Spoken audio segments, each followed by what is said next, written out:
네, 매주 월요일은 법률 상담 코너 준비되어 있습니다. 법무법인 세화 대표 변호사이신 김순득 변호사님 나와 계십니다. 안녕하세요. 네, 안녕하세요. 네, 오늘 주제 뭔가요? 최근에 방송을 보니까 그 이다도시 있잖아요. 네, 저도 봤어요.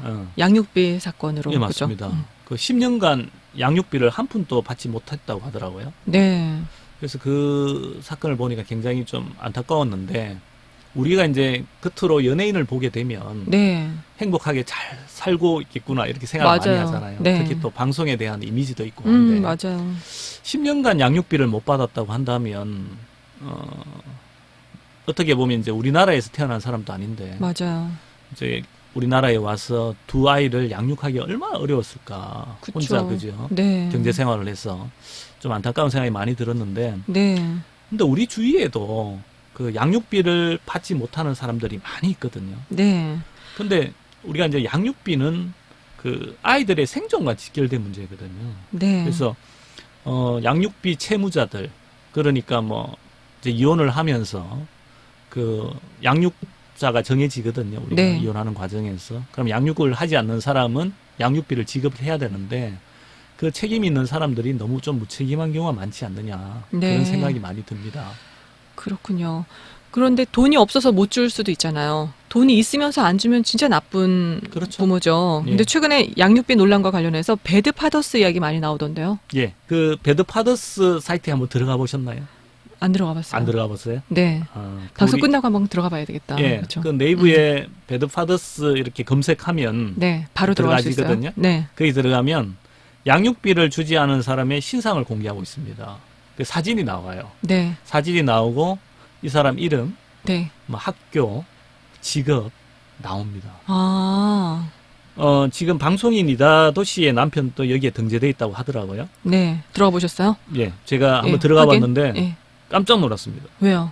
제가 아는 사람이 거기 있더라고요. 아, 진짜요? 예, 가까이 있는 사람이요? 예, 제가 아. 아는 사람이 사진이 네. 올라와 있더라고요.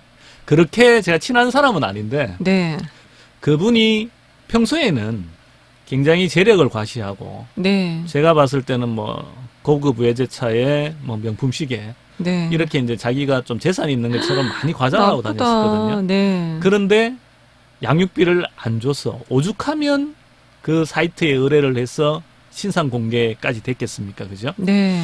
그래서 저는 이제 배드파더스에 처음 들어갔을 때 드는 생각은, 아니 이렇게 신상 공개를 해도 되나? 이런 생각이 들었어요. 이게 네. 법률적으로 좀 문제가 되지 않을까? 그쵸? 그렇죠. 왜냐하면 일방적인 주장을 가지고 네. 일방적인 주장을 가지고 사진을 등재하고 그 사람의 인적 사항이 다 나오거든요. 네. 그러면 그 사람은, 명예훼손 되는 거 아니에요? 그렇죠. 명예훼손 생각해 볼 수 있죠. 네. 그래서 배드파더스의 신상이 공개된 사람이 실제 그 운영자를 명예훼손으로 고소를 했습니다. 네. 고소를 해서 검찰에서는 이게 명예훼손이 된다고 해서 이 운영자를 기소를 했거든요. 네. 근데 법원에서 재판을 했었는데 1심에서 무죄 판결이 났습니다. 오. 저번에 저희가 명예훼손죄와 모욕죄에 대해서 한번 이야기를 했는 적이 있죠. 네. 기억나십니까? 기억나요. 그러니까 명예훼손과 모욕의 구분은 뭐라고 제가 말씀드렸죠? 사실의 적시가 있느냐의 문제거든요. 네. 그때 제가 그랬지 않습니까? 무조건 허위로 말을 한다고 해서 명예훼손죄가 되는 게 아니라 진실을 이야기하는 경우에도 명예훼손죄가 될 수 있다 했잖아요. 네. 이 진실이잖아요. 그죠? 사실을 양육비를- 적시했어요. 그렇죠. 예. 양육비를 안 줬기 때문에. 그런 경우에도 우리가 형법 310조에 보면 네. 공공의 이익에 부합하는 경우, 비방의 아. 목적이 없이 공공의 이익에 부합하는 경우에는 위법성이 조각된다고 해서 명예훼손죄로 처벌되지 않습니다. 오. 그래서 그 논거로 네. 이분이 운영자가 1심에서 무죄를 받았고 검찰에서 항소를 해서 곧 항소심 선고를 앞두고 있습니다. 그렇군요. 이 운영자는 법을 좀 아시는 분이신가요? 뭐 운영자에 대해서 제가 개인적으로 잘 모르기 때문에 네. 이 사람이 법 공부를 했는지 안 했는지는 모르겠지만 네.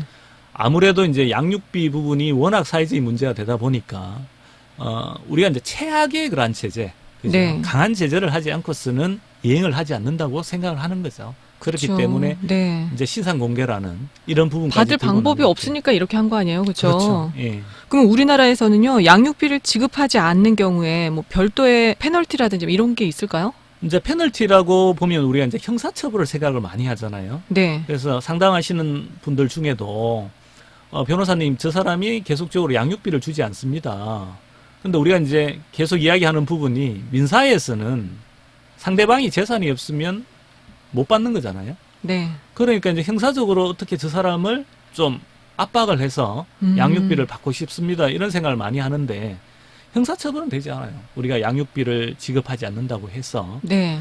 그래서 지금까지는 양육비를 지급받기 위해서 굉장히 힘들었습니다. 그 양육비를 못 받은 사람이 소송도 해야 되는 부분이고. 네. 또 돈이 판결- 없는데 또 소송을 그렇죠. 어떻게 해요? 그러니까 네.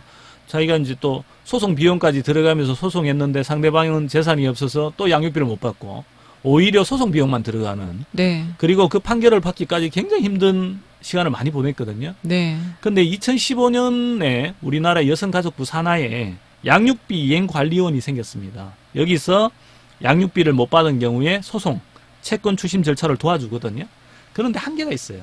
아까 전에 말씀드린 것처럼 상대방이 재산이 없으면 양육비 이행관리원에서도 한계가 있을 수밖에 없죠. 그렇겠네요. 네. 근데 이제 우리가 다른 나라를 살펴보면 프랑스나 미국은 형사처벌 규정을 두고 있거든요. 네. 그 미국은 이제 주마다 다른데 대부분 경범죄나 중경범죄로 구분을 하고 있고 심지어 미시간주는 중범죄로 구분을 하고 있어요. 그래서 어떤 경우에는 양육비를 주지 않은 경우에 6개월 감옥에 보내는 경우도 있고요. 네. 14년까지 선고하는 경우도 있습니다. 우와. 양육비를 주지 않는 경우에. 근데 감옥에 가면 네. 돈 줄 방법이 더 없는 거 아니에요? 돈을 근데 벌지 않으니까. 감옥에 가지 않더라도 주지 네. 않는 사람은 영원히 주지 않을 겁니다. 아. 돈이 생겨도 주지 않을 거예요. 네. 나쁘다. 그리고 네. 출국 금지를 한다든가. 우리가 이거 양육비를 좋네요. 주지 않았는데 음. 뭐 다른 사람들하고 해외여행을 막 가는 사람도 그쵸. 있거든요. 우리 많이 있잖아요. 세금은 내지 않으면서 맞아요. 해외여행은 음. 자주 다니는. 그래서 우리가 지금 체납액이 많은 사람은 우리가 출국 금지시키고 있거든요. 네. 그거와 같은 이치죠. 출국 금지. 네. 또 운전면허를 취소하는 경우. 운전면허 취소당하면 얼마나 고통스러울까요? 네. 이제- 기사 쓰는 거 아니에요? 그럴 수도 있겠죠. 네. 그렇다면 우리나라도 양육비 지급 의무를 이행하지 않는 사람들을 대상으로 좀 보다 강력한 제도를 만들어야 될 것 같은데요. 예, 맞습니다. 이런 부분이 사회적으로 굉장히 문제가 됐고, 최근에 이제 국회를 통과한 법안 내용이 있습니다. 제가 봤을 때는 아주, 우리 국회에서 제대로 일을 한 것 같은데, 우리가 이제 양육비 이행관리원, 아까 좀 전에 말씀드렸잖아요. 네. 근데, 경제 능력이 전혀 되지 않는 사람들이 있을 수 있습니다. 양육비를 받지 못해서 당장 애들의 생계가 어려운 경우가 있거든요. 이런 경우에는, 양육비 이행관리위원회에다가 긴급 자금을 신청할 수 있거든요. 아, 그렇군요. 예, 그러면 좋은 이제- 제도네요. 예. 그렇죠. 그러면 국가가 긴급 자금을 지원을 하고 국가가 양육비를 지급하지 않은 부모를 대상으로 구상을 하게 되는 거죠. 네. 그리고 또 양육비 이행관리위원회에서 양육비 채무자의 동의도 없이 양육비를 주지 않는 부모의 신용정보, 보험정보 등을 요청할 수 있고요. 감치명령도 있습니다. 일정 기간 구금하는. 네. 감치명령 후에도 이행을 하지 않는 경우에는 운전면허 정지를 요청할 수도 있습니다. 그런데 예외 규정이 있거든요. 네. 특히 운전을 업으로 하는 사람에 대해서는 운전면허를 정지하지 못하게끔 이런 예외 규정을 두고 있는데 네. 사실은 운전을 업으로 하고 있는 사람이 운전을 하지 못하면 자기 생계가 날아가는 거기 때문에 네. 오히려 더 이행할 가능성이 많지 않겠습니까? 그래서 예외 규정을 두는 게 오히려 탈출구를 마련해 두는 게 아닌가 그런 생각이 듭니다.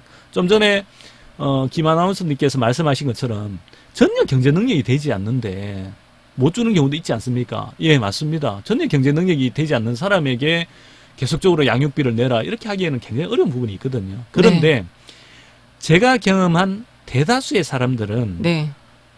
조금만 성의를 보이면 돼요. 우리가 한 달에 5만 원, 10만 원 또 마련을 못 한다는 거는 말이 안 되지 되는 않지 거죠. 않습니까? 네. 그죠? 자기 애인데 그죠? 자기가 네. 낳은 애인데 그 애들에게 조금만 그죠? 네. 조금만 보조, 그 애들의 생존과 진절된 문제인데 그 정도도 못 해준다는 거는 말이 안 된다고 저는 생각하거든요. 그래도 또 이렇게 다행히 좋은 제도가 곧 시행이 되잖아요. 예. 몰라서 또 이용 못 하시는 분들도 계실 텐데 오늘 방송 들으시고 좀 참고하시면 좋을 것 그렇죠. 같아요. 양육비를 받지 못한 분들은 네. 양육비 이행관리원 네. 우리가 한번 포털에 한번 검색해 보면 거기에 들어가서 상담을 받아보고 네. 그쪽에서 받을 수 있도록 많이 도와주거든요. 그런 절차를 한번 이용해 보는 것도 괜찮은 방법인 것 같습니다. 네, 이제 마무리 말씀 부탁드릴게요. 그 양육비 지급의 문제는 그 두 개인의 금전적인 문제가 아니거든요. 그래서 한 부모가 다른 부모에게 이혼은 했지만 그 두 부부가 서로 맞지 않아서 이혼을 했지만 자녀가 무슨 죄입니까? 그죠? 맞아요. 자녀는 생존을 해야 되는 거 아닙니까? 부모가 자녀를 이 세상에 태어나게 했다는 거는 내가 평생 책임지겠다는 그런 생각을 가지고 한 거 아닙니까? 그렇죠? 그렇기 때문에 아이의 생존과 복지와 관련된 문제거든요. 양육비와 관련된 문제는. 그렇기 때문에 이런 제도가 있고 페널티를 주고 억지로 양육비를 받아내는 것보다 양육비를 지급해야 될 부모가 우리 아이가 제대로 성장할 수 있도록 네. 내가 지원을 아끼지 말아야 되겠다는 그런 인식의 전환이 무엇보다도 맞아요. 필요하다고 생각합니다. 네, 오늘 부모로서의 책임을 다하지 않는 사람들 어떻게 해야 되는지 알아봤습니다. 오늘 도움 말씀에 법무법인 세화 대표이신 김순득 변호사님이었습니다. 고맙습니다. 네, 감사합니다.